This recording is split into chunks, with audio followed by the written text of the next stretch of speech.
ये आपका जो प्रश्न, ये जो फॉर्मूला है क्लास 10th का त्रिकोणमिति, और जब तक ये सूत्र आपके पास याद नहीं है तब तक त्रिकोणमिति का एक भी प्रश्न आप हल नहीं कर पाएंगे।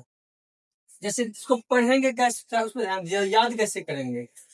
ये जो अनुपात लिखा गया यहाँ पे, ये नीचे जितना भी देख रहे हैं सब ये अनुपात कंडीशन में है। इसका नाम बारी बारी से जानते हैं, साइन थीटा। इसका क्या नाम है? पहला sine theta, cos theta, tan theta, cosec theta, sec theta और कॉट थीटा, यानी कि साइन थीटा। अब यहाँ पे देखिए अनुपात में जो दिया गया है 0 डिग्री, 30 डिग्री, 45 डिग्री, 60 डिग्री और 90 डिग्री। यानी कहने का मतलब ये है कि साइन 0 का मान कितना है। जैसे साइन 0 कितना हुआ? 0। साइन 30 कितना हुआ? 1/2। साइन 45 1/√2। साइन 60 √3/2। साइन 90 1। अब यहाँ साइन के बाद चलते हैं कॉस पे, कॉस थीटा में। तो कॉस 0 कितना हुआ? 1। कॉस 30 हुआ √3/2। और कॉस 45 हुआ 1/√2। और कॉस 60 हुआ 1/2। और कॉस 90 हो गया आपका 0। अब चलते टेन थीटा में।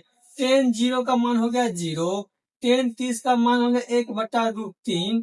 टेन 45 का मान हो गया 1। टेन 60 का मान हो गया √3।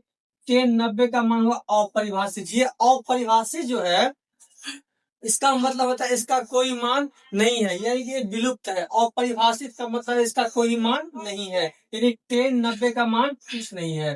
कॉसेक थीटा में चलिए, कॉसेक 0 हो गया अपरिभाषित, यानी कि कॉसेक 0 का मान कुछ नहीं है। और कॉस 30 में आइए तो 2। कॉस 45 का होता है √2। कॉस 60 का होता है 2/√3। कॉस 90 हो गया आपका 1। अब यहाँ चलते हैं सेक थीटा में। सेक 0 का मान 1। सेक 30 का मान 2/√3। सेक 45 का मान √2। सेक 60 का मान हो गया 2। और सेक 90 हो गया अपरिभाषित, इसका मान कुछ नहीं है। कॉट थीटा में ये कॉट 0 का मान हो गया अपरिभाषित। कॉट 30 का मान हो गया √3। कॉट 45 हो गया 1। कॉट 60 हो गया 1/√3। और कॉट 90 हो गया आपका 0।